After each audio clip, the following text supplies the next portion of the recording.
we all looked at each other and we were like, I guess we're moving on July 1st. The worst experience of my life. I was just screaming the entire time. Like the sheer amount of people who came together for us to help us survive at this point was amazing. So, but the actual time we actually cross in, whoops. I'll be honest, I don't know how to start this video because I don't know what exactly I'm going to call it. Am I calling it that time I accidentally made myself homeless in Seattle, or am I calling it how I fled the United States? It's the same story, but which clickbaity title am I choosing that is sadly actually true in both cases? I haven't made up my mind yet. We're talking about why we left the United States, why we escaped it, when all of this started, because I know I left you guys in the dark. What was the timeline with the 6-month challenge? Is that still going on? And then we're getting into the nitty-gritty details of literally every single thing we did to get here and the areas where you messed up on, so that you, if you decide to follow in a similar path, don't make yourself homeless in Seattle. Yes. Let's dive into it. So number one, why we left. I mean, take a look at the fucking news for 5 seconds, please, and then tell me you don't have the deep desired urge to escape fascism before it hits where you live. But outside of the being an American refugee, as my coworkers like to call me here now, which yes, I got a new job. I will dive into that as well. But yeah, no, besides all that craziness really just sped up the timeline, but I had already spoken to, you know, my immediate family with my sibling who I live with and my husband, and we had decided a long time ago that this was sort of the path we wanted to journey down. Rila, no one asked you. Yes, if you're honoring the pets are here with us as well. We did not leave them behind. And obviously all my books also made it to Canada in the end. Yay. Because yeah, they almost didn't. We didn't make it. We almost didn't make it. Just prefacing this story with that. But yeah, we'd already kind of made this decision a couple years ago that we wanted to eventually move to Canada once all of the chips started settling into the right place, once certain things were approved. But the election results really sped up the matter, let's just say. So if we really backtrack all the way to November, that very night I knew, hey, I'm not gonna stay. Like, I don't know when it's gonna be. I don't know how this is all gonna work out everything wise, but I really thought Kamala was going to win. I really was starting to change my mind about going to Canada. I was talking with my husband about, you know, maybe even starting our family in California. I was talking about, you know, staying long term in where we had just moved, because we have moved every single year, every summer for the past several years. And I think the longest we stayed in a place was 2 years at the first place that we moved into together, our first apartment. And yeah, I'm done moving. The next time I move out of this apartment we're in now is going to be when we buy a house in this area, and that is it. I'm not if and or bunny it. If it's not a house that I own, I don't care. I'm not interested. But yeah, it kind of put us on a timeline of, hey, some stuff's about to get sketchy really quick. Let's go see just if the cards are on the table for us to be able to leave in a okay amount of time before more drastic things began happening. So very quickly after that, I had already been in the process for the past 3 years of getting my dual citizenship. And because my dad was born in Calgary, I had dual citizenship from birthright, and I was already in the process of getting that proof sent to me with my citizenship certificate. Because yes, if you have a parent who's a Canadian citizen who was born in Canada, you can also apply to do the same thing as your birthright. It does not cost that much money to do. The only thing that was my problem and why it took 3 years rather than 8 months or less, like a normal application, is because I was in a different country. I had only ever been to Canada once for 1 week during a writing retreat. Yes, I did not visit this town before moving here. That's an additional fun bit of information. But I had already been in the process of figuring all of that out. But the problem was that my dad was not on my birth certificate because my dad was an undocumented immigrant. So he did not go on my birth certificate just to have less of a paper trail to follow him where he was in California. He was also not on my sibling's birth certificate either. And so we were basically told that, hey, if you don't have anything to prove that he's your father, you're kind of just in a stalemate right now. We're not going to cancel your application, but you need to come with us, like to us with more proof. And so I kept telling them I was going to get a DNA test with my youngest sister, who by the time they were born, my dad had been in California and the United States for so long, he just really didn't care anymore if they caught him or not. I did end up catching up with him at one point. He was almost gonna get deported. I was told, hey, you need to come up with some other types of proof. I kept saying, okay, well, my dad is on the birth certificate for my youngest sister, so can I get a DNA test with her?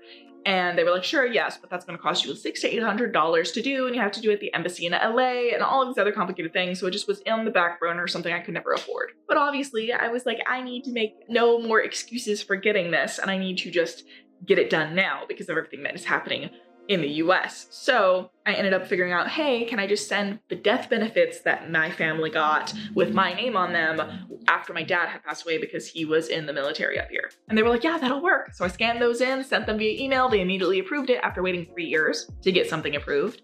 It was a 24-hour, hey, yeah, that's approved. Way to go. There you go. Here's your citizen certificate 2 weeks later.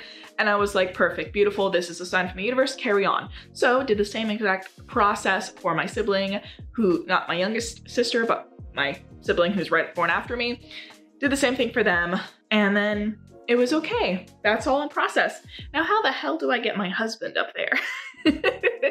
And so through going and looking through everything, express entry, schooling, etc., the main thing that we found out for the easiest way to get him up there would be to just sponsor him. And so we started the process of sponsoring my husband so that I would basically financially be responsible for him up until his permanent residency or work permit was approved. And his stuff was getting approved left, right, and center immediately. So let's kind of go into the signs the universe was pointing us that, hey, it's time to get out of Dodge. First thing I did was actually, as soon as the election happened, I created a get out of Dodge list. This was a list of things that had to happen politically for me to basically pull the trigger and just uproot my entire life and leave immediately. And let's just say basically everything on that list has either somewhat began to be started or is completed as of the time of my recording this.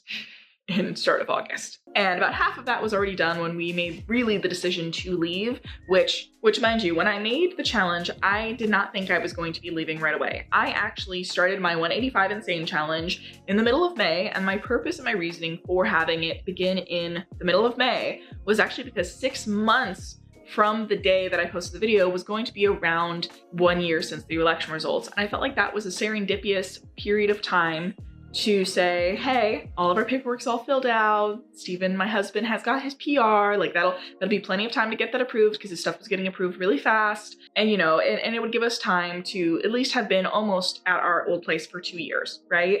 And we could have saved up some more money and all those things. And then I lost my job. So mid-May on a Monday, I posted the first video of I want to change my life in 6 months completely irrevocably. The idea was that I would end the challenge having moved to Canada, and that would be my big Q4 goal. Yes, if you're on the Patreon, you know this first. But yeah, my big Q4 mystery goal was going to be moving to Canada, and that's why after that I started saying it's looking more like a Q3 goal or Q2 goal, because it very quickly got bumped up because I had lost my job. And so literally that Friday, I lost my job after posting that video of I want to change my life in 6 months. Posted that video on Monday, lost my job on Friday. But one thing I didn't tell anyone was that on that Wednesday, my husband had gotten something called his AOR code. That is basically the code that gives him all of the pre-arrival services to Canada. It allows him to actually start working with sort of like a little bit of a pilot program that is inside of the PR program, specifically for carpenters, which is the trade that he's in. So obviously, seemed like divine timing a little bit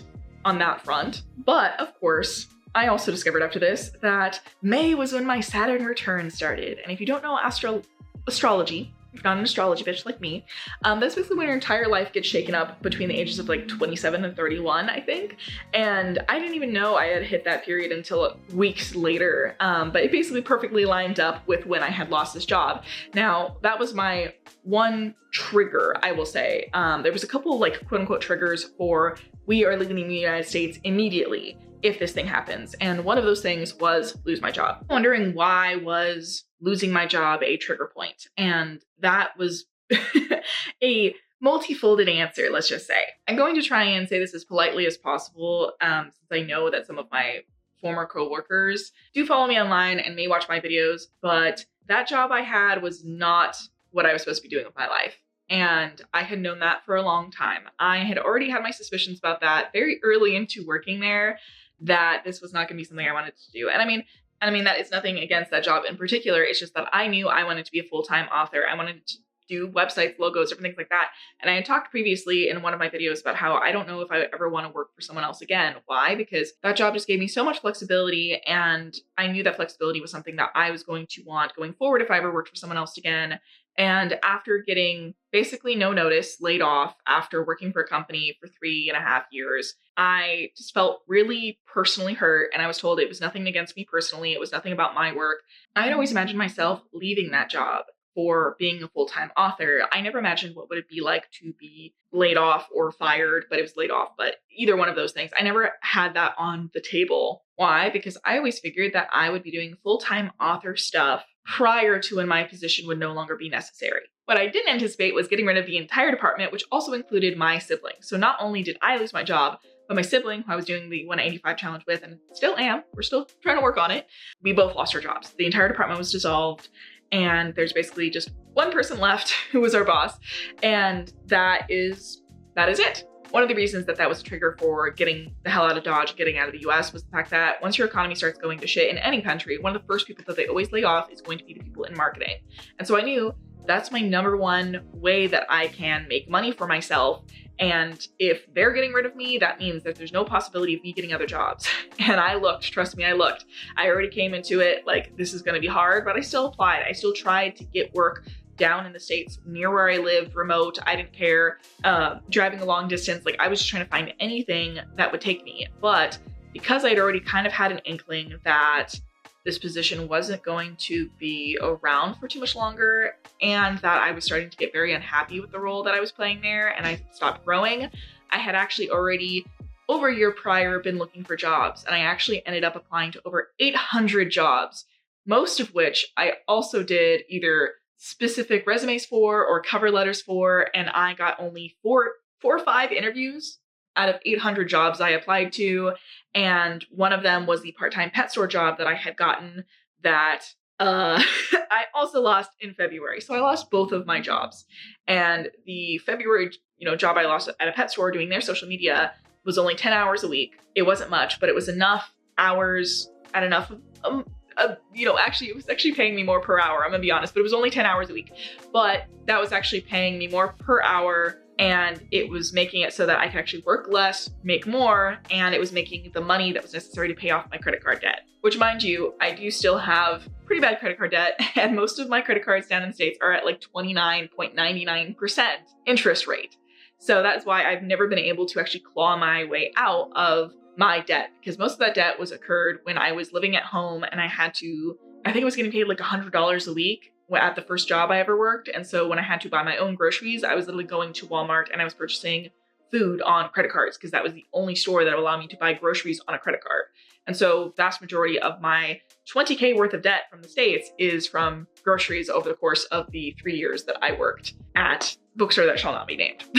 But that's besides the point. So back to the main crux of the story is the fact that I knew I couldn't get another job. I was trying for retail places. I was trying for fast food. I was trying for anything months leading up to getting laid off, because I just had this feeling the last couple months that something was going to go down. And then getting laid off on Friday, starting the challenge on Monday, in the middle of it, getting Steven's AOR code really just felt like a sign. And at the same time, I was starting my Saturn return. So I was like, let's just change this whole thing up, because there's no possible way for me to get a job down here. So what I do, I started applying for jobs up here. And I had already picked out sort of the town with my husband and with my sibling of where we wanted to live. So I was applying for only jobs that were in this area. And one of the things that kind of seemed serendipitous was the fact that my CEO had a friend who lives in this town who was having a position open, 2 positions actually, for the very same type of work I was doing, but for honestly a lot more money. So I did apply for those things, even though knowing that, hey, I don't even necessarily know if I want to do the same exact thing I was doing before, but it is what I am knowledgeable in. It is what I have been doing, and I got a personal reference for it. So that seemed like it was going to be a good thing to pan out. Spoiler, I did not end up getting that job, didn't even get offered it, didn't even get interviewed for it, even with a personal reference. So really, references mean nothing. And I got a different job that I'm actually much more happier with, even though it is way less pay than what the first job was. But it does have the flexibility that I wanted. So I digress. Back to the main story. So yeah, I was getting job interviews up here left and right. I think I only applied for maybe 15 to 20 jobs, and I had over 5 to 8 interviews, I think. And a lot of them were literally like, hey, we are not going to interview you online, but if this job position is still open when you do get up here, like, personally text me, email me, let me know, because a lot of people really wanted to work with me. And some of these jobs were not remote, so they really wanted to see me in person. And I had, I think, 5 interviews. So I think I had a total of 10 interviews. I did 5 virtually, and I think I had 5 in person who wanted me to let them know as soon as I was here. Which didn't end up happening to do like in-person interviews. So I was like, okay, I got 10 interviews after only applying to like 15 to 20 jobs. in this area of British Columbia that we want to move. So we gotta make this happen because down here, I'm not getting jack shit. I'm talking a month and a half of applying down there, going hard every day for anything, and I couldn't even get a fast food job. I couldn't even get Raising Cane's to give me a call back. Then some weird shit started happening when I was starting to doubt myself. One of those things being that I saw a snowy white owl, which I was in deep Southern California, Inland Empire, if you know where that is. There's no reason for there to be a snowy white owl fly and almost hit my car. That was wild. And then I looked up the symbolism of that, which I'll read it right here for you, which is symbolizes change, transformation, and inner wisdom. The color white also symbolizes purity and innocence, representing light, cleanliness, brilliance, spirituality, and illumination. Therefore, it is most likely good luck if you come across a white owl. And I think I was literally in the car with Steven talking about whether or not we should go, or like being worried about like if we should go or not. And then right in front of the car, down swoops a gigantic snowy white owl in the middle of the night, headlights like glowing off of it. And I was like, oh, what does that mean? I'm gonna take this confirmation. And then again, I am in as deep Inland Empire. There was no reason there should be a bobcat, but there was a baby bobcat in our gated community. And I was, what? How? Why? How? When? Where?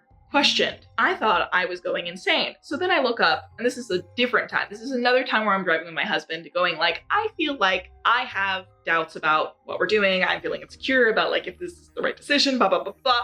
And then baby bobcat in our community before we park. And so I looked up meaning of bobcat, and it's solitude, independence, and the power of quiet observation. But then I specifically look up what the baby bobcat means because it was a baby. And it says, may symbolize your own ability to acclimate to changing circumstances in life. And I was like, oh, okay. Another confirmation. Got it. And then another weird thing happened, which was also that my sibling Jay was looking through their Notion boards, planning for things for the 185 Insane Challenge to also change their life, and sort of like, you know, they're doing like a competition with me. Who could change your life the most? Obviously, this is the biggest change we could possibly do together. And they were like going through their Notion boards and stuff, previous ones from years on past, so they could kind of clean it up a little bit, get a new Notion going for the challenge, etc. And then they find like an old ass Notion board that they don't remember making from really early on in their high school years. And it literally on it was like life bucket list items. And one of them was move to Kelowna, BC. Guess where we moved to Kelowna, BC. And mind you, they were like, I didn't even remember hearing about this town before this. I have no recollection of ever having known about this town. I like the first time I remember hearing about it was from you. And I was laughing because I was telling them, I was like, no, you've heard about this town before. So the fact that you made this board in like middle school, high school, or whatever, tells me exactly where you heard it from. And they were like, well, where would I would have heard this town from before then if I don't remember ever hearing about this town? And I had to explain to them basically that our father actually told us about this town. Again, our dad was Canadian. He actually hung around Kelowna, this entire Okanagan region here in the 80s because he was friends with a lot of the Hells Angels who were here, and he was just having a wild, good old time here. He was hunting for the lake monster we have here called the Ogopogo. He was doing all of crazy stuff around this area, and he really loved this area. So this was something that was percolating in the back of our brains, I think. And I think that was one of the reasons that years ago they put down on a really old Notion board that one of their bucket list life items was that they wanted to move to Kelowna, and they kind of just forgotten the entirety of Dad ever telling us about the space, and I had to retell them about this. And see, in my mind too, I had kind of forgotten what the town was as well. Like I'd heard that my dad had gone hunting for like the Canadian lake monster. I didn't know where it was. I found out about the town separately, and then when I found out about the lake monster that was here, that's actually the thing that put the pieces together, because I was kind of looking at the town and I was like, oh, this town kind of feels and sounds familiar, and I don't know why. And then I ended up finding out that there's a campus here for UBC, which was like my dream college when I was in high school. I just wanted to transfer out of the college that I had some free community. It was like a community college I had a couple of free years at straight out of high school, and I wanted to transfer from there straight to UBC in Vancouver. And I had heard that they had another campus. I didn't know exactly where it was though. And so when I looked at the town of Kelowna and I found out that they had a second UBC campus, I was like, oh, maybe I'd heard about this town because of the university. No, I heard about this town because my dad liked to hunt for the lake monster. Just peak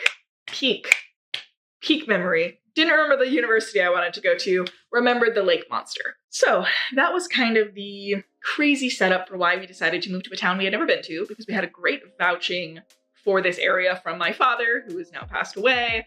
We knew it was actually a very good kind of halfway point between a lot of things, between like my uncle in Calgary and my dad who grew up in Calgary and seeing that whole area. And then the other way, it was not that far to get to Vancouver and to get down to Seattle where Steven's sister lives. And then going upwards, I could see my other uncle as well, who lived more in the north in the smaller towns. And so we knew we wanted to be in BC.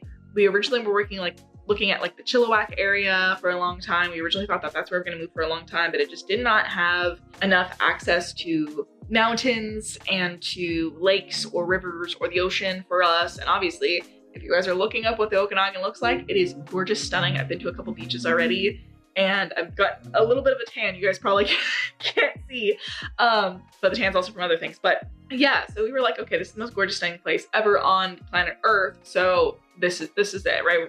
All of us kind of got a confirmation that this is where we're supposed to live.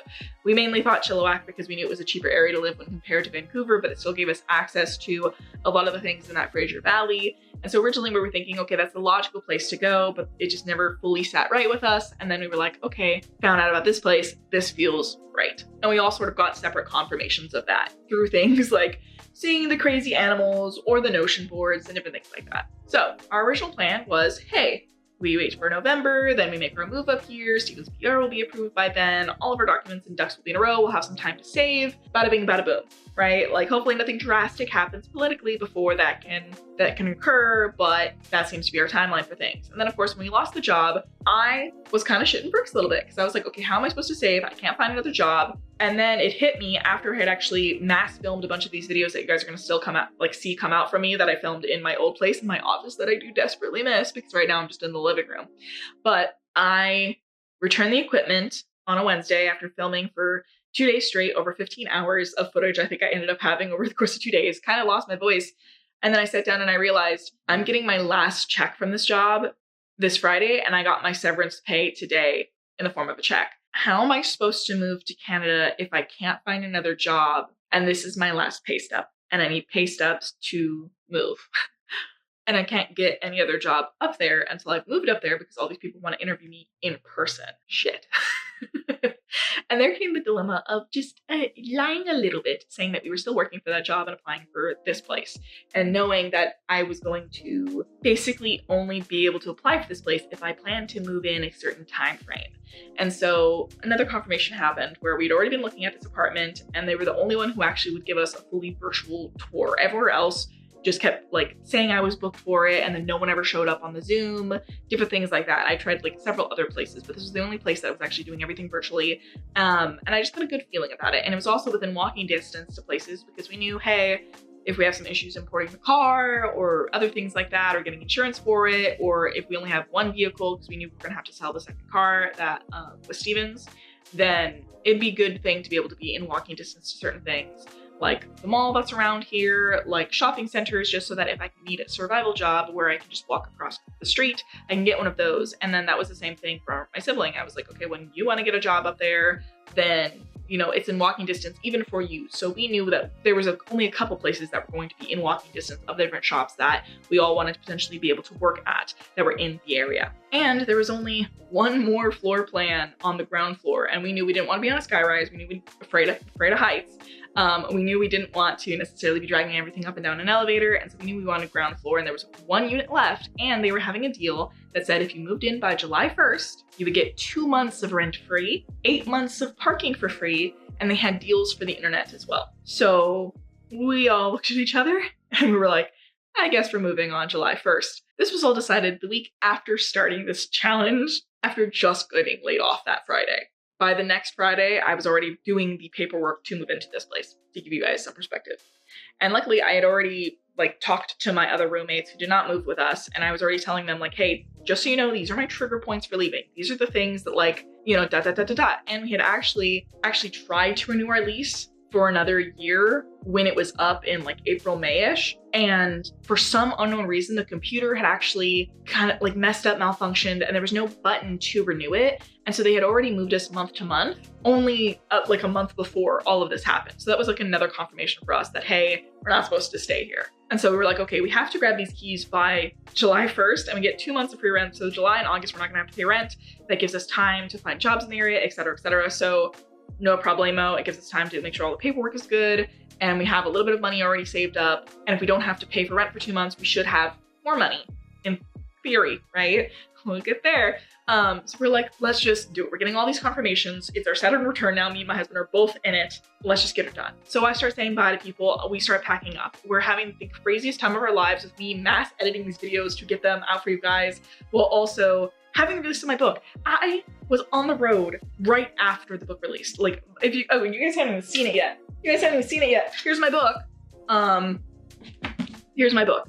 My book released on June 20th, and we were in our RV leaving June 26th. So less than a week after this bad boy, Thick Monster, came out, we were on the road. I was on the road with this book with the intention of taking pictures of it at our different pit stops, but we were so crunched for time, there was basically no pit stops, which we're gonna get to the road trip from hell, don't you worry. But yes, she's here. So yeah. So I was publishing a book, mass editing these videos for you guys. I did have some people who were interested in working freelance with me, but I had to end up either canceling or they canceled on me because I did not have the time to actually work with anybody. And so I gave out refunds and I was like, hey, thanks for your interest. They had mostly all contacted me right before I got laid off and before I had made the decision to pack up everything within like a month, because again, this was mid-May. Yeah, so this was the last week of May, and I knew I had to be out of my place and moved into a new place and in a different country with basically in a month between end of May, then all of June, and then July. And then also June 26th was Steven's birthday. So we did leave on Steven's birthday. We have not still celebrated his birthday because of the mess that occurred afterwards. So then the road trip from hell began. Ugh. So the basic idea was, because I have an elderly cat, we can't fly in. We also have a lot of things, and because of the tariffs, we can't ship anything, which means we have to drive over with our belongings either in a U-Haul or in an RV. The basic idea was, hey, load up the back of the RV where the queen bed is supposed to be with our belongings, have the pets in the front with us in their little carriers and stuff, and eventually the cats decided, fuck the carriers, we're just gonna be lap cats as you are on your road. And they were actually very, very good. But we did squeeze 4 cats, 2 dogs into a giant RV with our car hooked on the back of it and the car full of more things. We should have just gotten a U-Haul, but again, because we were trying to save money by not doing hotels, and because this RV specifically was supposed to have like 6 beds, we were like, okay, well, we'll just like fold down the beds, except for they actually gave us the newest model feasibly possible with like less than 2,000 miles on it, and it did not have the number of beds that they said it did. So Jay did not have a bed, and they just curled up in the seat by the table and just slept there.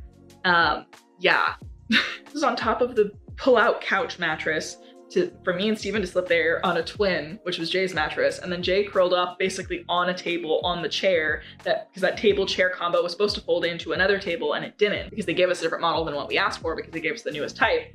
And then we go, okay, we have the RV, it's packed full of our stuff. We need to go and hitch our car onto the back of the RV so that we can leave. And then RV Place had given us a car, like an RV with a changed out pin. I don't know who in the hell put this lock pin on the hitch of the RV, but it was not a model that was normal. So we didn't have the right key for it, even though we were supposed to. We had to go to a specific locksmith who worked with them to be able to get them to saw off the old key hitch so that we could hitch our car to the RV. This put us an entire 2 days behind schedule because we had to work within very specific hours that these places were open. So we finally get that cut off. We finally go get the car hitched on. Then we have to fill the car with the rest of our stuff. We are barely fully packed up as of June 26th. We were supposed to be on the road in the morning of June 26th. And then we were so tired by the end of it, we go say bye to my mom. We drop off a couple things with them, say bye for like the final time for a while, and then we start driving. We maybe make it 2 towns over before we're like pull into the nearest Walmart that'll let us park there. We park there, and then the craziest thing is that they actually had a police practice thing going on. So they were all like jumping over barricades, and they had the floodlights on in this random Walmart parking lot. And we were like, we're so tired, we don't even care, go to sleep. Oh, and I didn't even tell you too, the RV place had us wait for 8 hours to pick up the RV. So that was the thing that set us back the first day.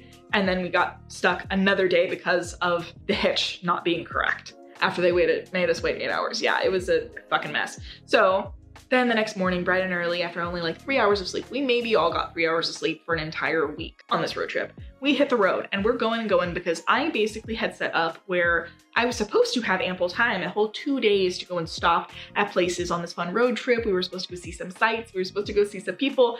I ended up meeting up with the people I was supposed to meet up with late as hell, which caused us to go and get such little amount of sleep. So we eventually, after an entire day of driving, finally make it into the Bay Area where I can see my friend from the Petty Riders Club, Emma. We meet up in a parking lot of a train station in the Bay Area, just talking in the middle of like a wind tunnel at midnight to like 3 a.m. And then we go to sleep, wake up after again 3 hours and hit the road again. So I was very grateful to meet Emma, and she's a darling and she's so much shorter than I thought she was, and love her to bits. But yeah, it was a fever dream. It was a fever dream.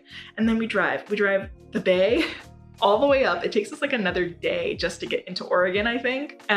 We finally get into Oregon, and then we're like, okay, we're supposed to meet up with my other friend, Kenzie, who I've known for years. We've met up one other time like years ago, but it was pre-pandemic, right? And she's in Oregon. So I'm like, okay, let's go see Kenzie.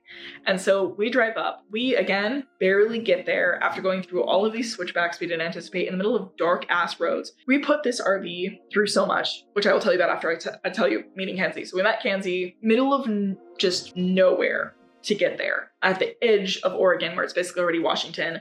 We get there at like 2 a.m. We don't go to sleep till like 5. We're up by like 8, I think. Something like that, right? It's dizzying. They saved Costco pizza for us. That was just like room temp and the best thing still I had ever ate in my entire life that I just like guzzled down. I met their dog. It was fantastic. And so we catch up. I get to sign my book for the first time that they had. So that was so exciting. I get to sign one of these for Kenzie. And then I crashed.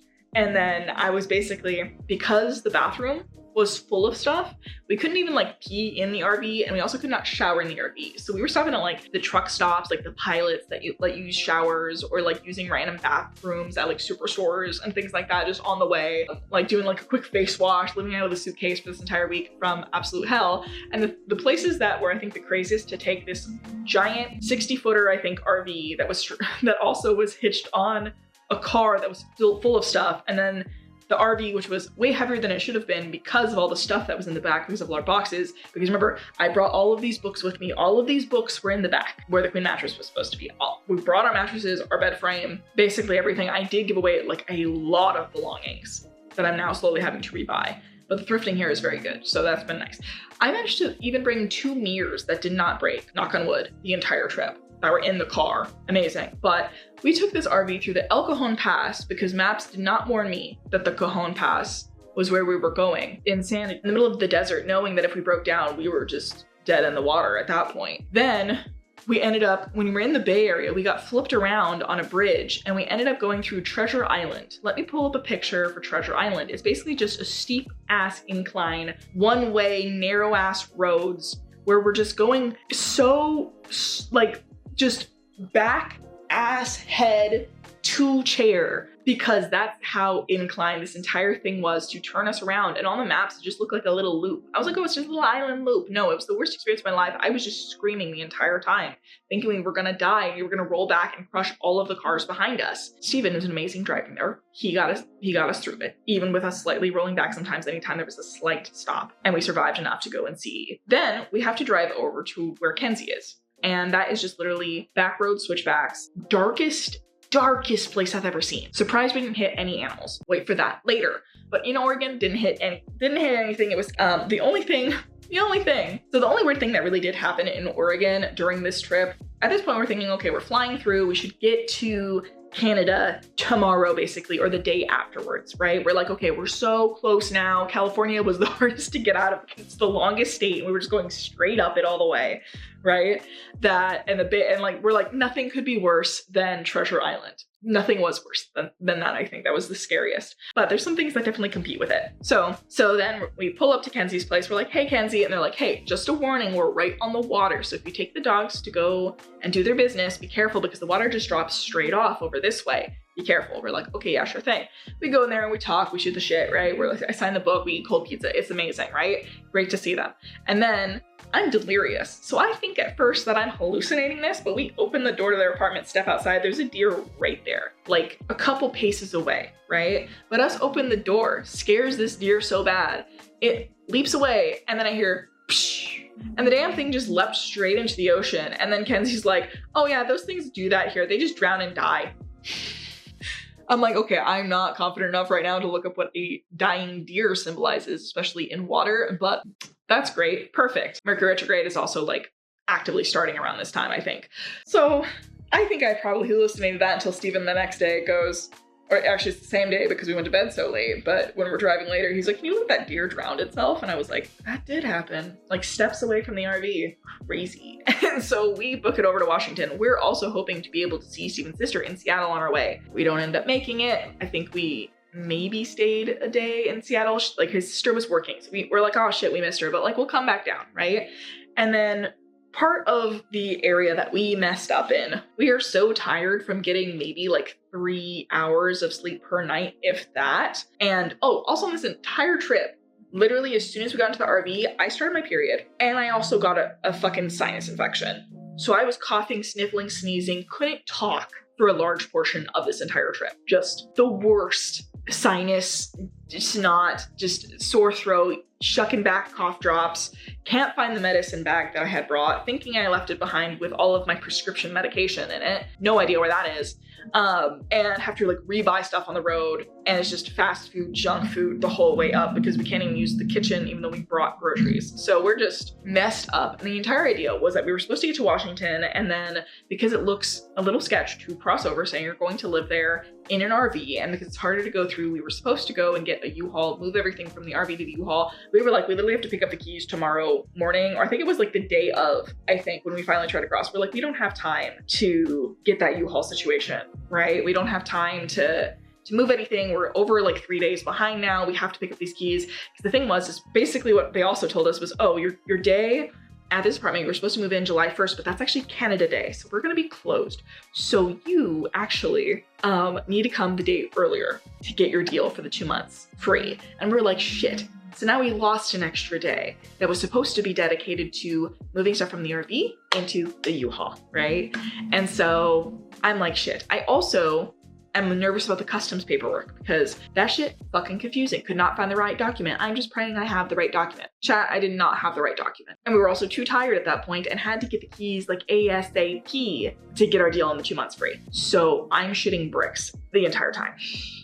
So we pull up to the border, and right before we cross, I'm like calling the freaking lease office. I'm like, hey, I don't think I'm gonna make it. It's another like 6 hours away from the port of entry where we try to cross.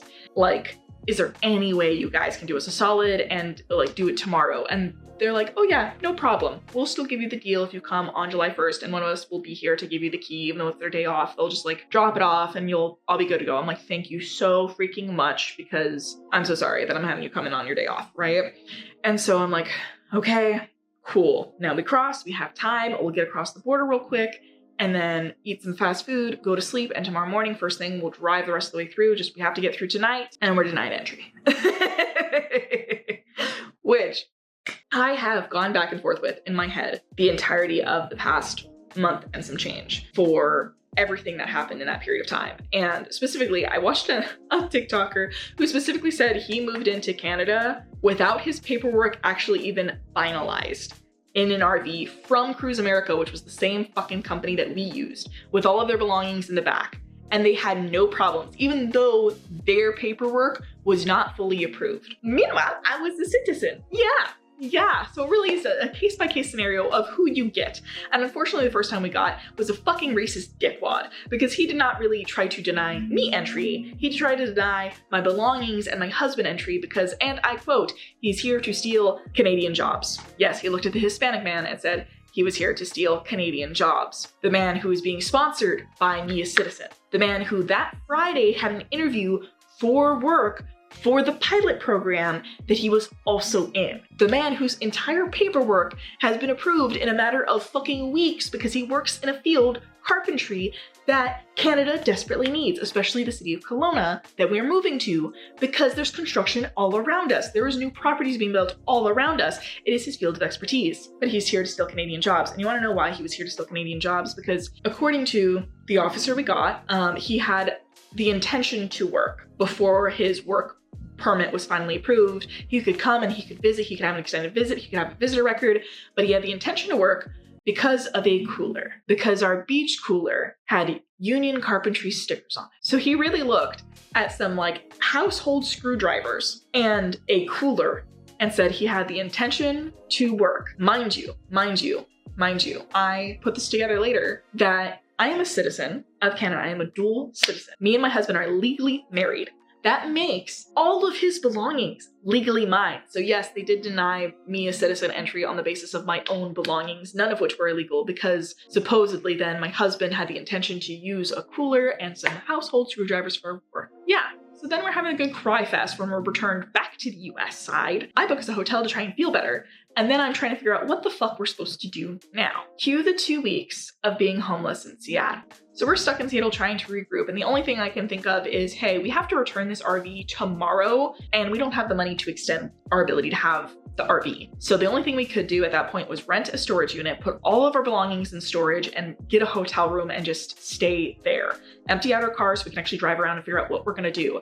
And thank fuck Steven's sister lived in Seattle. Thank them so much, because honestly, I don't know what would have happened to us at this point in time if they had not been there. They were our only lifeline. Like, I remember going to their apartment and it was the first time I had had like a home cooked meal in a long time, because we had been just eating fast food or just random frozen stuff in the air fryer for weeks leading up to moving, because we packed everything up. I gave everything away.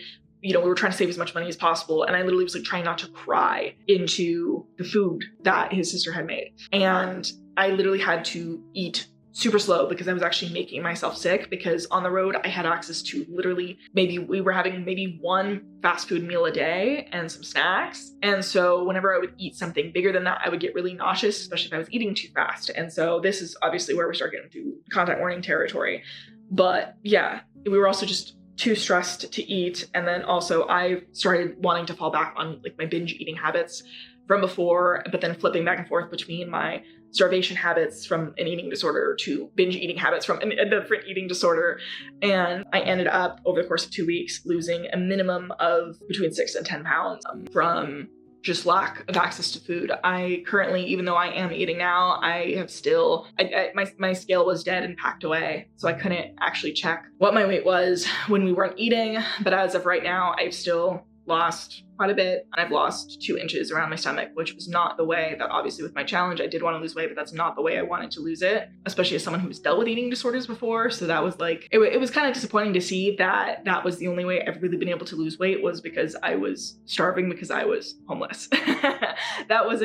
That wasn't fun, to say the least. So yeah, we were basically only really able to eat when his sister had us come over and fed us and stuff. And they would be so nice, and they would give Jay fast food because Jay would be in the hotel room with all the animals. Yeah, we had 4 cats and 2 dogs inside of a 2-queen with a fridge and microwave Motel 6. And we lived like that for 2 weeks. And it was only supposed to be in 100 days. It was supposed to be way shorter than that, I will tell you that. So I don't even think we'd seen his sister until a little bit later, because we were like, okay, let's move everything into the storage unit. Let's get the hotel room, and we need to pick up these keys or we're going to lose out on the 2 months free rent. We don't have the money to be able to pay for that. We barely have the money for this motel room.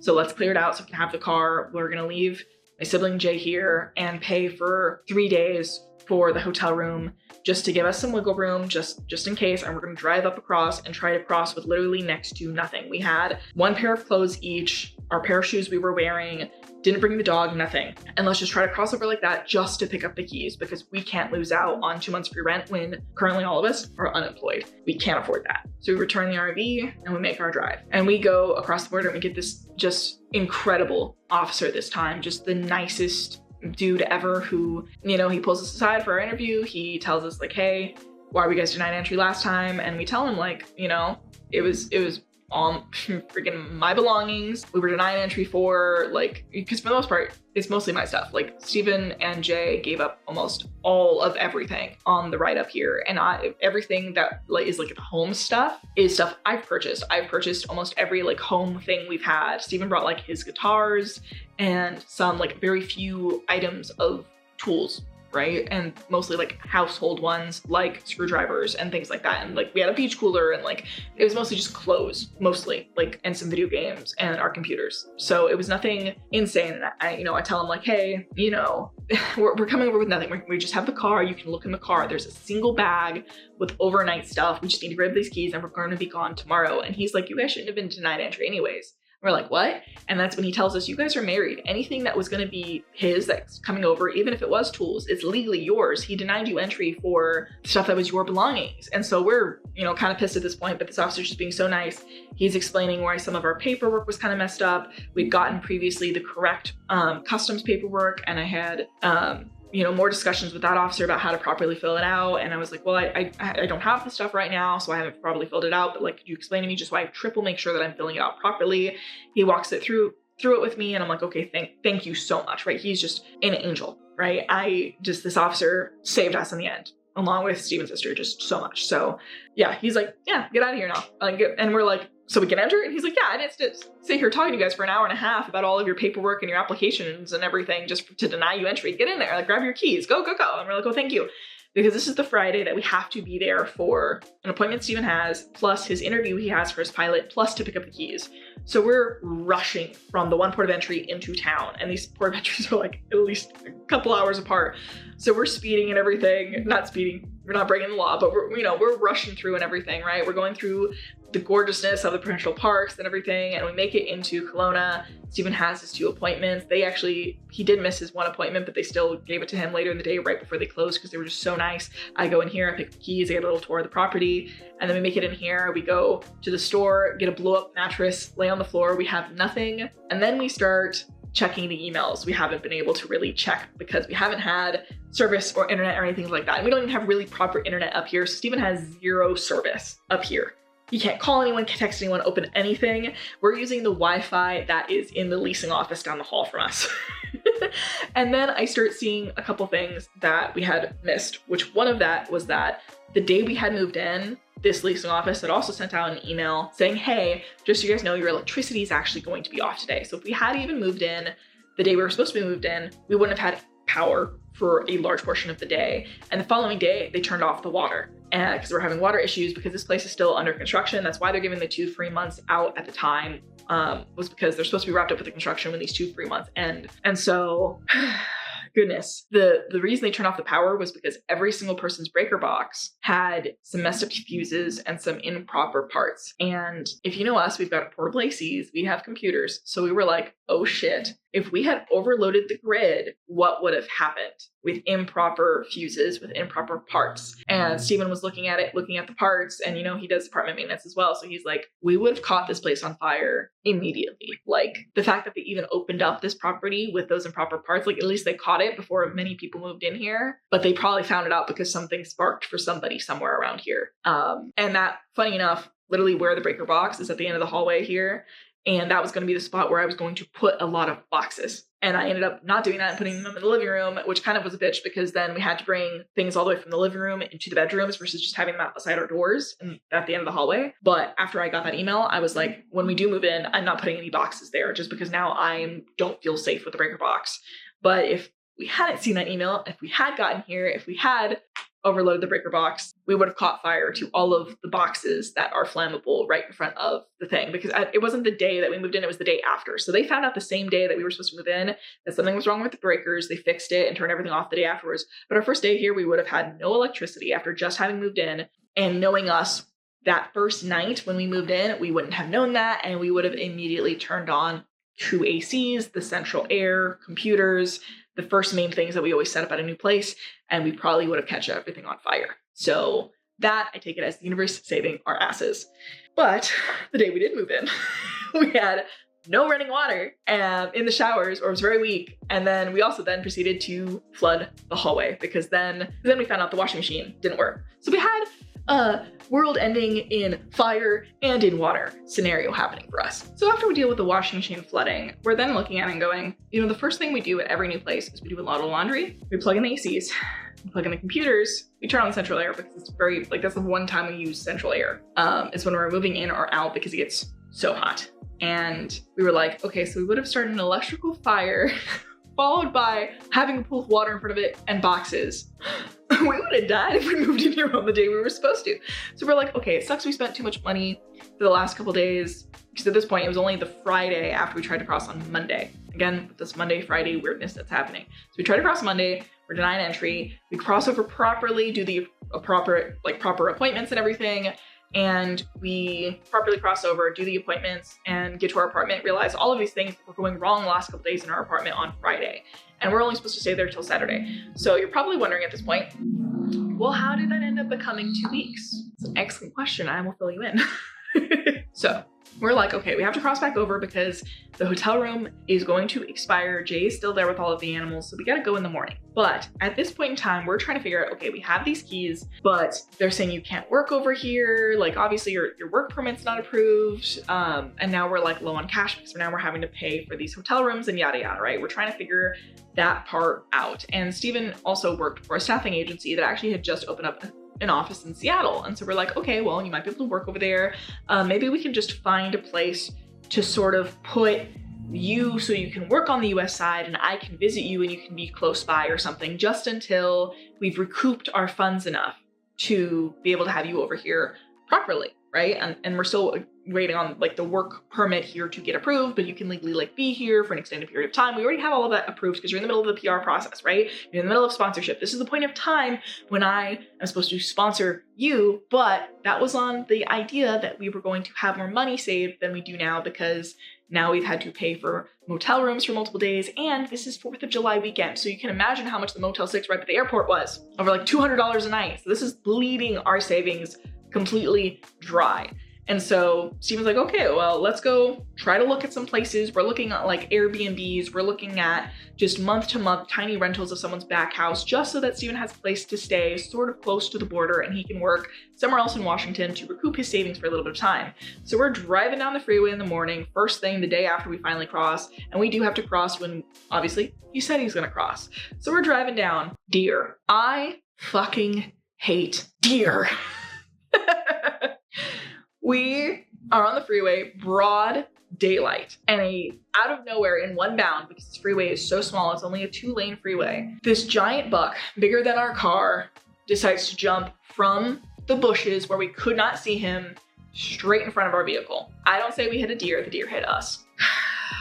Smushy, smush, smush accordion. This poor deer antler almost goes straight into the windshield, but luckily because he's so much taller than the car, it bounces off the top, it goes clear off his head. It's like in slow-mo in my mind of us hitting this deer and just screaming. After finally thinking we had a plan, after finally thinking, okay, you just have to work down in Seattle for like, or in Washington somewhere just for like a couple weeks, just recoup our costs, just so that, everything works out, blah, blah, blah, blah. And then we hit the deer. And mind you, I had already as well accepted the job offer for the job I now have that first week of July. And I was supposed to start in like a week. And I was like, okay, things are working out now. Like we were denied entry. We just turned around for a little bit. Yeah, it sucks that we just lost a little bit of money on the motel we were staying at and everything. And it sucks that, we're going to kind of be apart because you have to work in Seattle for a little bit, but like, it's not going to be too bad. At least we have the car to get to each other and get to work and things like that.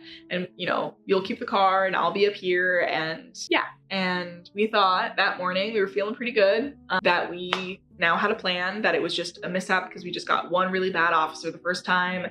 Second officer just helped us so much and we were feeling so much better about everything. And then we hit a giant buck, or the giant buck hit us. And it was like honestly a little bit traumatizing, just having this poor ass creature that was still alive afterwards, just bloody, struggling on the side of the road, and just the entire front part of the car just being smushed in. Our airbags did not deploy in our car. That is going to be something that I'm probably going to try and sue the fuck out of CarMax for. I had pretty bad whiplash afterwards too, which I didn't feel at the time because of all the adrenaline, and because I just got here and because I'm a citizen, I did not get traveler's insurance.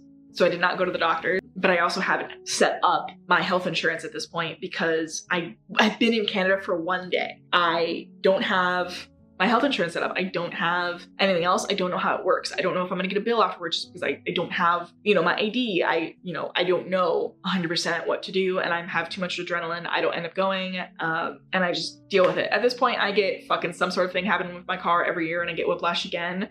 But this whiplash is just a burning in my back I have to deal with for like a month until it slowly starts going away. So yeah, we pull over and there's just these two absolute angels who came to help us. And they were like, we saw your California plates on your car. You don't know what to do you? And we're like, no. They're like, you have to call the cops. They have to put it down. It's still struggling onto the freeway. Like, it's going to cause more accidents. And so they helped us call the police, and the police helped us call a tow truck. And I knew that deer and animals were problems, and I wanted to make sure we were covered. So I had 3 types of insurance. I had the regular insurance, I had AAA, and I had the BCAA, which is like Canada's version of AAA. And none of them cover deer. None of them would help us. None of them would pay for the tow. None of us, nothing. The police officer drives us down to the nearest kind of thing in town, which is like an art trailer park. He was very kind, and he calls a taxi for us, and it ends up being a $200 taxi. Yeah. And then because I don't have service, I can't look up any mechanic I want this car taken to, so I have to take it to their impound lot. And then later on, pay for the car to get removed from the impound lot, pay for the tow that was initially happened, and then pay for a new tow to a new storage lot that will actually store the car for only like $110 Canadian a month, which is currently where my car still is. Stuck there until I can somehow come up with the bill that we got to fix the car, which is around $8,000. We're gonna try and find cheaper ways to fix that, of course, and maybe do some DIY. Yeah, it's not fun. And remember, at this point too, we have 1 overnight bag with basically toothbrush, toothpaste, 1 change of clothes. We have a broken washing machine, so even if we do want to wash the pair of clothes from the day before, we don't even have we have the freebie laundry detergent packets that they gave us with move-in. We've got a roll of toilet paper that was a freebie. No water, no anything. We're drinking the really low water pressure tap water, and to make it taste better, we're putting Jolly Ranchers in it. And again, sleeping on the floor in the living room here because we don't even have an AC, and the only AC in here is in the living room. These curtains also, when we moved in, were broken. They're still broken. They still haven't come to fix them. So people from the street could see us, so I had to break them more to make them properly close. So the people on the street right here, because again, we're on the ground floor, couldn't see us. And we're just like, fuck, because we're stranded in Canada now. And my sibling Jay, with all of the animals, is stuck in Seattle at a Motel 6. And that motel room's only paid through Sunday morning. And it is Saturday. Fuck. So then begins our journey to trying to figure out what we're gonna do. So I tried to go and buy a new car. I was technically approved for it, but through circumstances later decided not to do it and to get a refund on my hold of the vehicle. But we walked around basically after that with a little bit of cash we had left to try and save, to scratch up enough for a down payment on a car. And that ended up just basically being a savings account because we got that refunded money back later. But that was the last of our money. And I was like, shit fuck. I don't even have a plane ticket. I don't have enough, and I have to show ID to extend our hotel room in Seattle. And I'm not there. And at that time, I was so tired, I just only put down my ID. Jay's ID wasn't attached to the room, so Jay couldn't pay for it. Steven's wasn't. Steven was stuck here with me. And we're like, what are we supposed to do? So we worked the entire day trying to figure it out on our own. And then again, just the amazingness of the sheer amount of people who came together for us to help us survive at this point was amazing. So thankfully, Steven's sister works for an airline that, flies out of here and everything. And she got us one of her either free or really cheap flights for the next day. And we were just like, thank you. And so we had to go and take an Uber the very next day, Sunday. And I had my mom call them to try and explain the situation. Because again, we really didn't have service. The Motel 6 to have them extended enough so that Jay wasn't just literally on the street with all of our stuff that didn't make it into the storage unit and all of the pets. And then the moment we got into Seattle, I went over there, showed them the ID so that we could extend it a little bit more, and we extended it another day. And we were just paying day by day with this Motel 6 because we didn't know when we were going to be leaving, when we'd be able to go again, what was going on. We didn't know when we were getting in new money. We didn't know. And very next thing Steven says is, hey, staffing agency, do you have anything even remotely close to this Motel 6 that I can just Uber to? They had something. He started working, and he was working outside of the Motel 6 that we were basically living in, homeless in Seattle for the next week or so, I think. Because then it comes down to what are we even supposed to do? And this is when we started, I think, really hanging out with Steven's sister and trying to formulate a plan and figuring out what we were supposed to do at this point. Because now we don't even have a vehicle. We don't have anything. The only thing we can kind of do is try to cross again with the right paperwork in a U-Haul and just take everything from the U-Haul take everything from the storage unit into the U-Haul, hit the road again, and then maybe I just try to go solo to make sure that I can get the stuff to go through. Because last time we got that unfortunate dude, so if I just go solo, I'm a citizen, they can't use the excuse of not letting me in because of my husband. Things like that, right? And Steven's basically working not even for savings, but to help pay for the motel. So he's working just enough to pay the motel per night kind of thing. And so we have to basically wait during that period of time enough for him to get paid. And I had a couple things that were paying out too. So we were waiting on those checks to be able to afford the U-Haul and to afford a car rental so that I could go up with the U-Haul. Steven would go up with the pets in a separate car. And if he had nothing on him, they can't say shit, right? About him not having things that he wasn't supposed to have, like a fucking cooler. Yeah. So this is the point where I am walking everywhere. So I think it's a bit of walking and a bit of not having access to food and maybe eating again one fast food meal per day. That's usually a leftover from the day before and rationing out McDonald's because it was the cheapest thing and only thing in walking distance. Don't support them. And that's the first time and I think the last time I will ever probably have McDonald's, but it was literally the only option on the table and it wasn't even good. But we were just rationing chicken McNuggets and then eating much better, really good meals that Steven's sister was giving us for, I don't even remember when we eventually did end up crossing in. Everything is a fucking blur at this point. But yeah, that was definitely not the best time. I was like, I've always wanted to visit Seattle, but that was not obviously the circumstances. It was very wet, very rainy, and I was still battling off a sinus infection. So that just really did not help. I just started getting over a period in the hotel. Yeah, it was probably the worst time of my life because we have 4 cats, 2 dogs, and a tiny Motel 6. Someone died while we were there, and then there was like a memorial outside.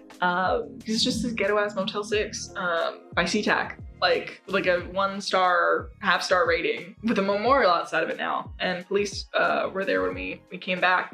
Jay was there alone, but luckily we left the dogs with them as like a guard the entire time. But yeah. But yeah, so obviously this is where a lot of the weight loss from just sheer walking and just literally not even eating. I was pretty dizzy and delirious, I think most of, if not the entire time, as I was just very carefully filling out the customs paperwork, trying to figure out what we were gonna do, asking the job I had just gotten if I could push back working with them for a week so that at the very least I could try to get my belongings up there, and then the entire time having whiplash. So yeah, it was not fun, but yeah, it was definitely quite a difficult time for things like body dysmorphia and eating disorders and mental health wise and my respiratory infection. And it was like every single thing that could have gone wrong did. Yeah. And this was all throughout the month of July. So yeah.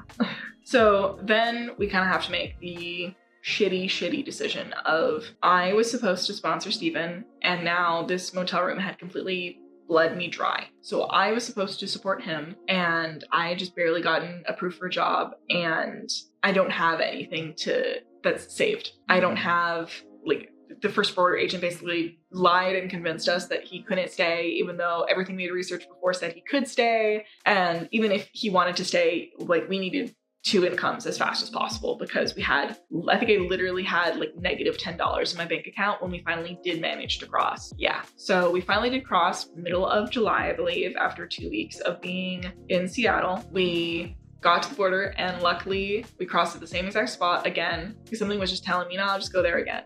Even though I was like, I don't know, we had such a mixed time there. But luckily when we did go to that one, we got the same officer from before who was just so fucking kind. I cannot thank him and Steven's sister.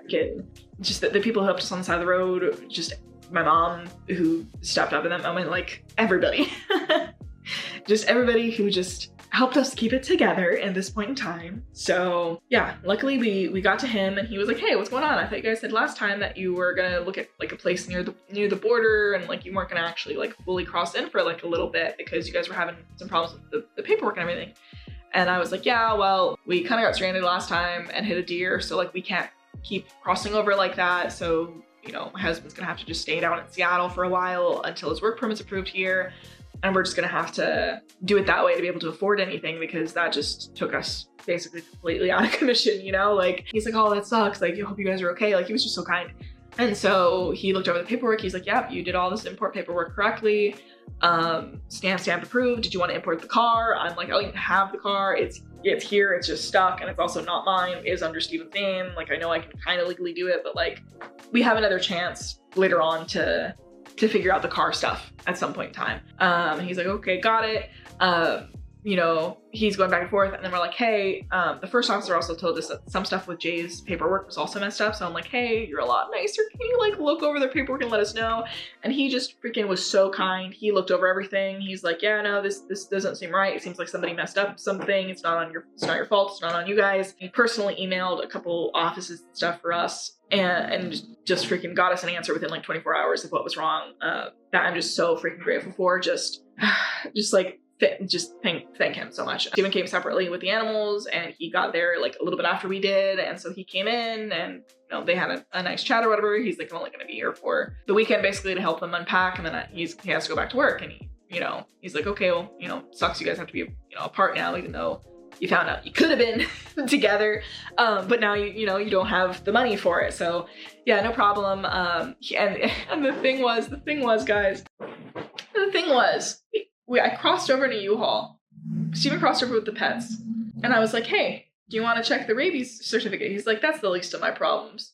Like, you guys just go ahead. Like, no problem. And so I'm thinking while I'm inside of the U-Haul, while I'm inside the border office, that someone's going to eventually go, hey, can you open up the U-Haul? Hey, can you like take us out there? Hey, like blah, blah, blah. Why? Because the first officer had gone through and ransacked the RV. So we're thinking, okay, we're gonna have a similar experience with U-Haul, but at least it's better organized. I took pictures of everything that was in there so that I could document it, so that like if they couldn't open up a box, I had it already photographed. I had, the right customs paperwork. I had, because we were parking this U-Haul for a couple days outside of the motel to get everything situated and to just get it all sorted, I made sure to put a padlock on the U-Haul. So I know for a fact no one opened the U-Haul because they would need my key, and I was the only one who had the key to the U-Haul. They never opened or checked the U-Haul. They never opened the U-Haul. The first guy was like, you have a cooler, denied entry. Second time around, didn't even open the U-Haul, didn't even check, nothing. I was like, are you fucking kidding me? We were denied entry for a cooler that made us homeless for 2 fucking weeks. That we were holding our shampoo and conditioner in so that we could carry it into the pilot gas stations to go and shower. That still had sand at the bottom of it because of stickers on it. But the actual time we actually cross in, they don't even open the U-Haul. So then we move in, we unpack until like 3 or 4 a.m. I think, because Siri gave me the wrong route and took us down a path that made us take 4 extra hours to get here. So Steven had to go back to Seattle for work, he flew out, and then I spent 2 more weeks being depressed as fuck without my husband. And the stupid part about that is that the whole fact of him going back to Seattle was the idea that he would be working. So 1 week into him being here, the staffing agency had to try and switch his location, or I guess the location he was at was trying to find someone who could be permanent, and he told them he couldn't technically really be permanent because he wasn't going to stay there that long, and so they wanted a new person. And so then he was down there for 2 weeks, only worked for 1 week, and then had his flight back up here at the end of it, because he was like, okay, if I work for 2 weeks, I can save up some money, take like a week or 2 off, and then I can go back down. So he was supposed to do 2 weeks down there, 2 weeks up here, and for those 2 weeks he was supposed to work. And then we were like, okay, hopefully within 2 weeks all of your stuff is fully approved, yada yada, and then I'll have been working and we'll have money for like more food and etc. But then he only worked for 1 week, and we were like, okay, this is obviously some more weird sign that you're not supposed to be down there if you literally cannot get a new place for the staffing agency to send you in like a week, when normally they'd have work for him within like 24 hours. But because he didn't have a car to be able to get places, the Ubers would have cost more money than he would have made in the day. So it was dumb for him to get anything further away than the original property he had. So he did a one-way ticket, only brought a small carry-on, and came in and says, hey, I'm here for 2 weeks. And they're like, why don't you have a return flight? He's like, at this point, I can't even afford nothing, but I gotta see my wife, right? I gotta help her with some stuff for moving in. So they're like, okay, sure thing, here's a visitor record. Bless the visitor record, because that was the last thing we freaking needed for him to actually be able to go and request for him to be able to stay here as a like temporary resident, extended visitor for more months. So as soon as he gets here, he gets the visitor record. We ask, hey, while he's getting his PR and open work permit, like waiting on that, here's the visitor record, which is what we needed to push forward the work permit. Can we have him stay? He can't work, but can he stay and not have to fly back and forth? And that got approved within 24 hours. So now he's finally here after 2 weeks of me being depressed that I didn't have my husband, because the most we have been apart from each other was the 1 week I went to Canada last time. And so I'm not used to that and I didn't like it. And so finally he's here, just waiting on his open work permit so that he can actually do the damn carpentry thing, and his permanent residency might get approved before it does, because it's been going really fast so far. I mean, approval on anything in 24 hours with immigration is kind of crazy. So we're very happy about that. Very happy that he's here. But obviously we're also on the single income that I just started, and all of our savings is also gone. And we also don't have a car, which, going back to the whole car thing, the reason I had canceled the car is because this job that I do have now actually gave me a work car, but it is a tiny smart car that holds 2 people and maybe sometimes the dog. So what has been happening since we've actually been here? I have been working, settling into the new apartment, thrifting like crazy to try and buy back like the random things that we gave away, like kitchen knives and the air fryer and dining chairs. Haven't been able to find a dining table though. And yeah, just working at this new job that honestly, I just feel really like valued and excited about, because like, I think I was getting to the point with my previous job where I just didn't feel like I was a valuable person there, and I didn't feel like I was being valued. And I think those two things affected each other, and it felt very stagnant. I don't think I could grow there anymore. Yeah, and here everyone's been really kind. Everyone here, I think socially, politically, etc., very much so aligns with me personally on a deeper level. And just, I'm experiencing a lot of things, both bad and good, that I think will forever change me as a person, that I'm very, very grateful for, and just very incredibly fucking grateful for everybody who stepped up to try and hold us together when literally everything was falling apart. And, you know, hindsight's 2020, that we probably should have just tried again the next day to cross again with stuff in the U-Haul like we originally intended. But I think we were just so broken and defeated from just the worst travel week of our lives, that it wasn't even a full week, it was like 4 days, but it felt so much longer, that we just didn't want to mess it up again. We didn't want to risk having that experience again. And luckily we did end up crossing over 3 times to be able to get to the point where, you know, the second time we got that nicer officer, and the third time we crossed, we got the same officer. And then obviously Steven crossed a 4th time, and he just had nice people at the airport. And that finally gave him the last piece of paper where he needed the visitor record to be able to ask for an extension of the visitor record that they wouldn't give him before, because they're basically like visa free between US and Canada. So it's very hard for them to, like, you can't really ask for the visitor record. It has to be given to you. And you can kind of ask for it sometimes, and they might give it to you, but we just had never gotten it before, and it never seemed like they would be willing to give it, kind of thing. So this time he did get it. We were able to ask for the extension. We were able to do more with the open work permit, and now it's just a waiting game for that. But it's also a waiting game where thankfully we do not have to pay for August rent, but September's will be our first time, and I am the only person who is working. So that is a new type of pressure as well, that I'm trying to figure out how to navigate, I think, because we've got all of the first bills that are due this month. As well. We've got just, you know, food and protein and things like that are more expensive here, and I'm just in general trying to figure out how to do all of that without having any of our savings that we did already save up, because all of that was taken by the fucking Motel 6. So yeah. So needless to say, with all of this, no writing has been happening. I literally published a book, and basically in the middle of all this chaos completely forgot that I even did this. But I did this, and I did this while at the same time moving to a completely different country, and I have not been able to really properly celebrate this release at all or market it at all, because I was then homeless for 2 weeks. And I gotta tell you, being homeless is probably the most expensive thing I've ever done, and simultaneously the most frustrating thing, because it wasn't full, like, proper, I guess, homelessness. Like, I don't know how to say that in a really correct way, but we were living out of a motel, and we had an apartment. That was the worst thing. We had a brand new apartment. No one has ever lived in this apartment before, this exact one, which is why they had silly little things wrong, like the things that could catch on fire and the water leaking, because like the things just haven't been tested out yet. And I didn't get to properly market or advertise or celebrate this release. And it's also made it so that I have to cancel some events that are coming up that I was planning for as well, because every bit of everything that I saved is gone. everything that was supposed to go towards marketing this, publishing the next book, surviving here, just everything is gone. And now I am the only one who is working, who can provide for us to pay for anything. And luckily I happened to get like the one job that I applied for that was even offering a car. And it was crazy because I had obviously applied to get a different car, and it wasn't even a car that I wanted, but it was the only one that I could afford, that I would get approved for. And then we started crunching the numbers after we had to spend more on the motel and everything. And we were like, we don't even have the money for the rest of the deposit or the registration fees or the insurance. And then because they also like raised the deposit from what was originally just the holding fee that was also supposed to be the deposit, and they raised it to way more than what that was without notice. And I was like, okay, well, forget that. And I didn't even know until my orientation day that the car was even going to be given to me, and I got the car the very next day. And it seemed, you know, just what I've learned from this experience, number one, is with this Saturn return bullshit that's going on, if I try to work against what I'm supposed to be doing with my life, everything falls apart.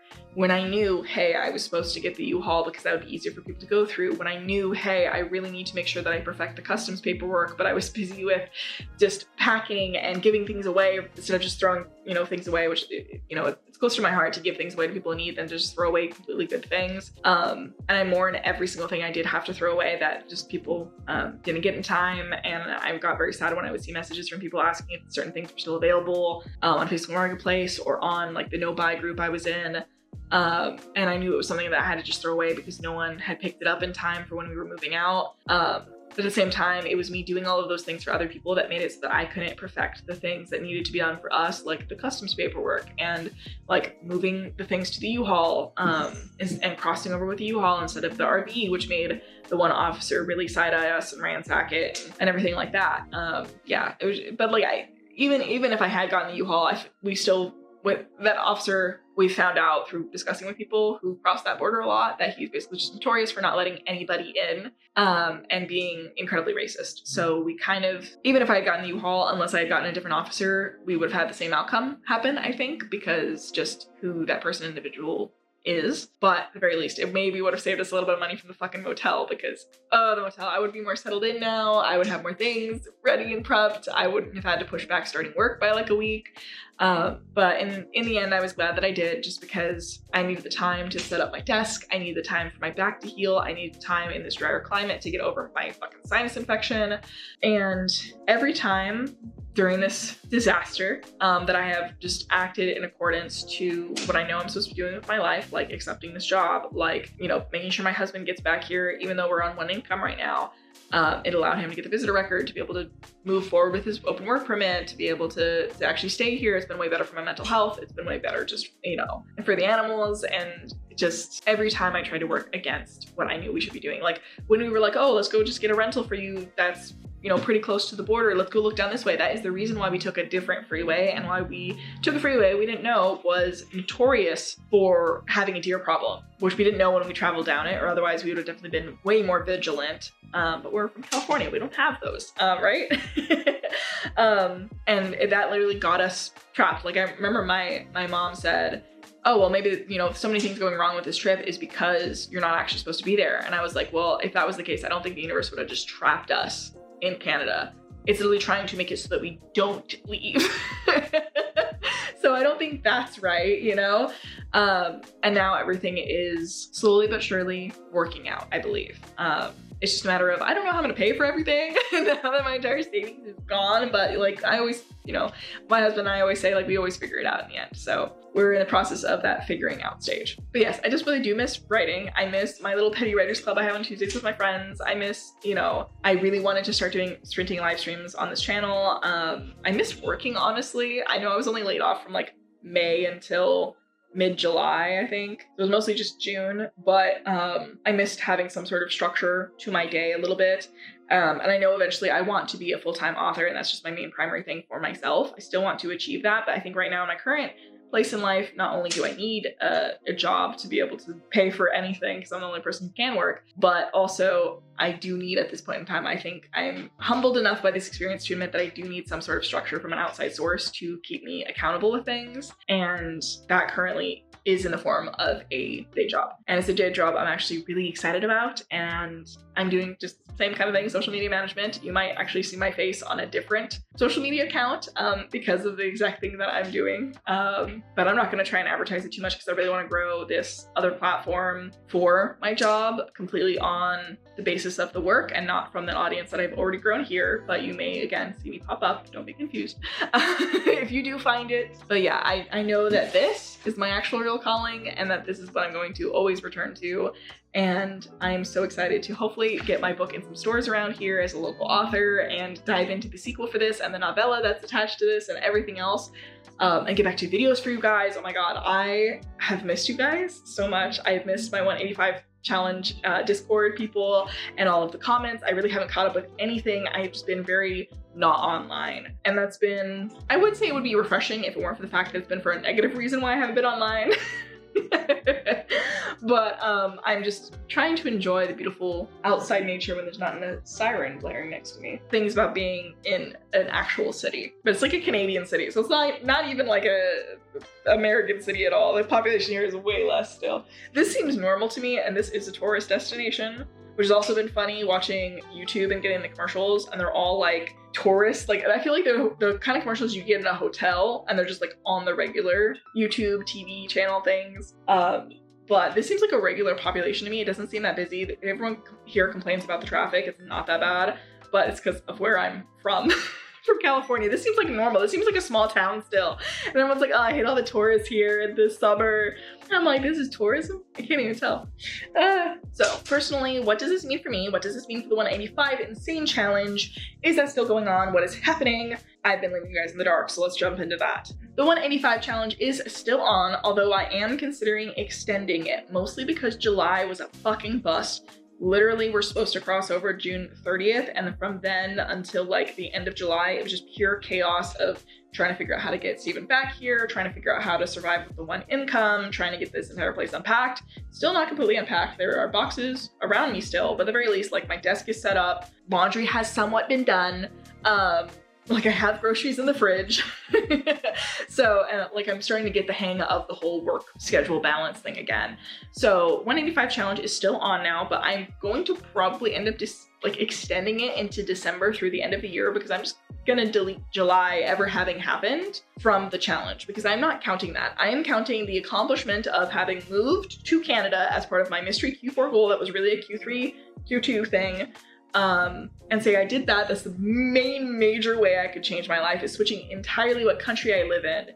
And unlike the person who inspired me for this challenge, Kara Nova, she moved to New York just for the challenge and then went back home.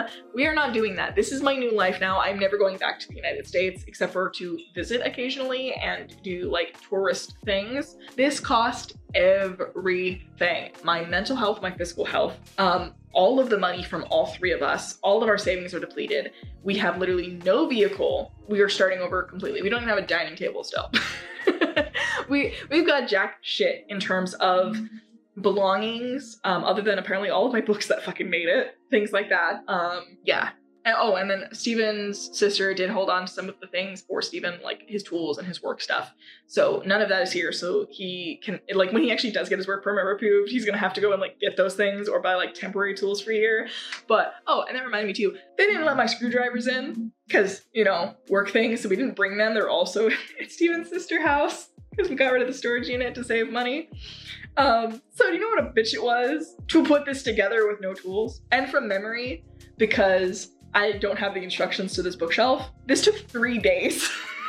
I'll be screaming. But otherwise, I couldn't unpack like half of my boxes because they were all my books. So this has basically been an entire life reset, I would say. We have nothing except for definitely the life-changing mental shifts that have occurred, and like the necessities, I would say, and the things I've been able to thrift. We have each other, which is like the most crucial thing, is that all the animals made it up here. They're all safe and healthy. Except for the most part for, you know, I obviously have an elder cat, so like, oh, she's looking at me now. I know I'm talking about you, I'm sorry. So like, obviously she's up there in age and the climate is definitely different, so she's like sniffly and stuff, but for the most part, we're all healthy. They, like, at least Jay and Steven have traveler's insurance. I'm still trying to figure out my health insurance stuff up here as a citizen. which needs to be a priority like soon, just in case the whiplash comes back and things like that. Learned not to work against my inner calling of what I know I'm supposed to be doing with my life, because then everything goes to shit. I'm in my Saturn return, and if you know astrocartography, I did do a bad thing. And I did move to my Pluto line, which is like apparently the worst line for you to live at, but I think that's part of the reason why everything went wrong, unless I was working for what I knew I was supposed to be doing with life and with my life, because that Pluto line runs through like the entirety of this Seattle through Kelowna region up here. And if I'm not living according to what I know I'm supposed to be doing with my life, then everything goes to fucking shit. And that paired with my Saturn return, paired with Mercury retrograde, all happening at the same time. 'Twas a time. And it was that way too for Steven, because he's a Virgo rising and he's also going through his Saturn return. Yeah, though Kelowna is apparently one of his best places to live, and so is it for Jay. But for me, it's like I have to be living according to what I know I'm supposed to be doing with my life, or otherwise everything goes to fucking shit.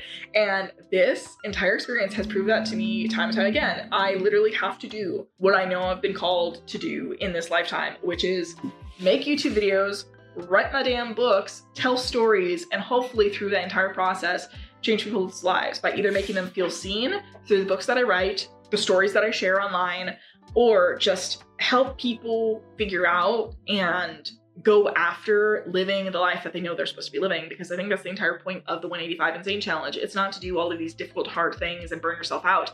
That's the 75 Hard Challenge. This is the purpose of take 6 months out of your life to really set up your life the exact way that you want it to be.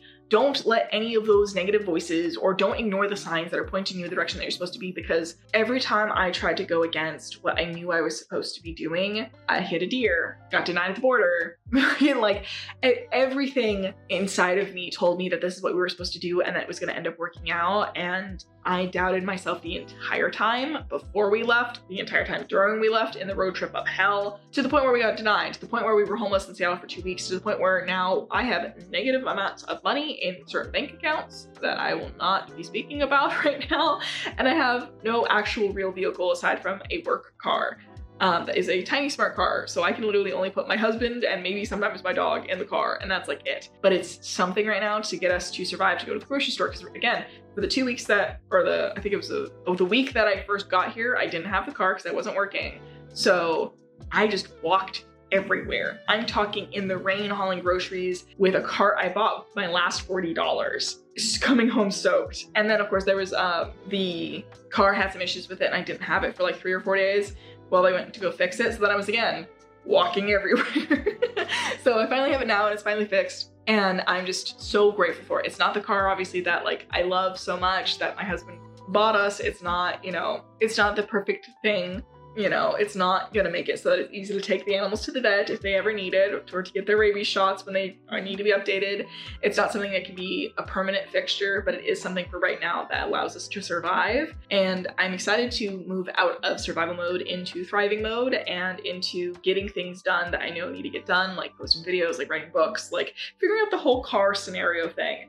And I'm just excited to be doing it in a place that I know feels aligned with me, a place that I know my father loved, and a place that feels right. That's the only thing I can really describe Kelowna as being, is that it feels like this is where I was supposed to be this entire time, and it so far has been worth it. And I don't know obviously if it's going to continue to be worth it, because obviously I'm trying to figure out the financials for myself, but it feels like it will be. It feels like this point in time, at this point in my life, is where I'm supposed to be. It feels like I had to go through all of that to really fully appreciate everything, because I was appreciative to drive, which if you know me, I hate driving. I'm always having Steven drive, but the moment I got into an actual car and I could drive, I was just so glad and so thankful to be able to have a vehicle to get around and to be able to have food. Like when I was finally able to cook inside of our apartment, I was trying not to cry again, because I was just so thankful to be able to make like any sort of home cooked meal. It didn't matter if it was fancy or not. I think I was like heating up like freaking, I don't even know what. I was eating like frozen pizza or something like that. We've been mostly having frozen stuff.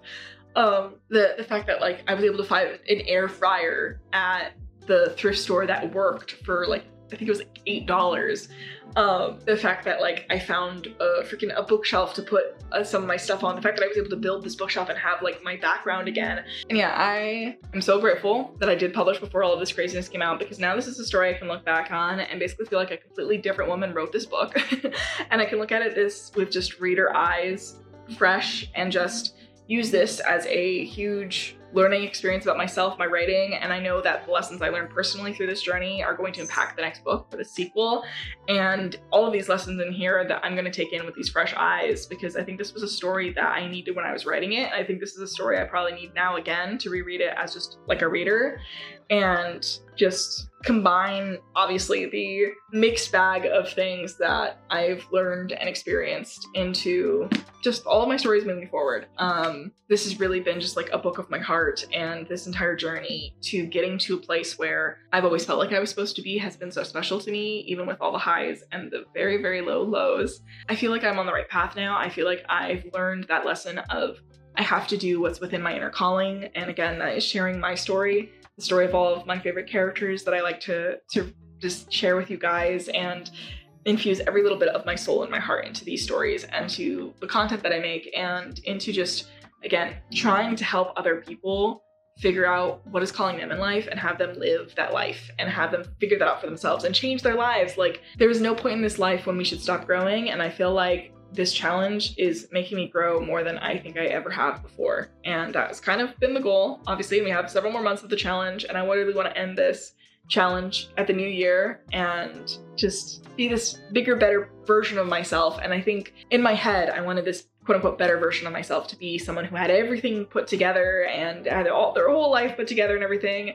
And I don't necessarily know if that's who I 100% want to be, because yes, I like structure. Yes, I like organizing and journaling and all of these other things. And I still want to be like that, but I also don't want that to be at the expense of what I know I'm supposed to be doing with this lifetime. And I don't want it to be at the expense of my stories. And I want to be able to allow for creativity and for things to happen that are outside of my control. And whether those things are good things or bad things is up to the universe to decide. And obviously, hopefully after all of this, I think I maybe deserve some good things, right? Which obviously there are good things and the good lessons that came out of everything. And those are lessons I'm gonna carry for a very long time to come. And I'm just so thankful and grateful to everybody who's stuck through with the journey and who's helped me on my journey so far. I wouldn't be here without you guys. I wouldn't be here without the people who really stepped up to hold us together and hold it down when everything else was falling apart, because shit was falling apart, you know, like for real. But at the end of all this, if you guys are so inclined, I don't know whether or not I'm gonna do a GoFundMe for like the car or not. If I do, it'll be linked down below. At the very least, if you guys want to help support what I do here, you can join on the Patreon. I've been a little bit dead on there for the last month because I haven't been online, but that's going to be changing yet again because I didn't have access to the internet, but they were the people who found out about Canada first. So if you want to hear about everything going on with the challenge, my life, and my stories first, you get looks at covers first, you get looks at stories, sneak peeks, etc. You can go and follow along with the Patreon, or if you want to make some sort of donation, maybe I'll have like the Kofi or like either that or a GoFundMe for the car linked, just so that I can get around and see all of these gorgeous places and actually take my sibling around, because right now, again, I only have a 2-seater, so I can't I can't take all 3 of us in this house places together. But we're gonna work on that. And hopefully I can get the car fixed for cheaper than the $8,000 that they wanted, because that is more than the value of the car. But again, because insurance isn't gonna cover jack shit, it's not gonna help.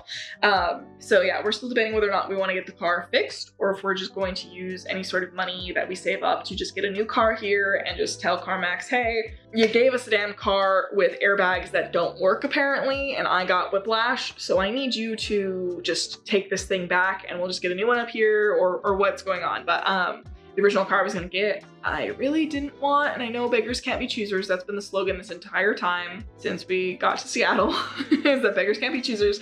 But it just wasn't a vehicle that I felt very safe in. It had like a lot of blind spots. It was a Ford, which I've had very negative experiences with in the past.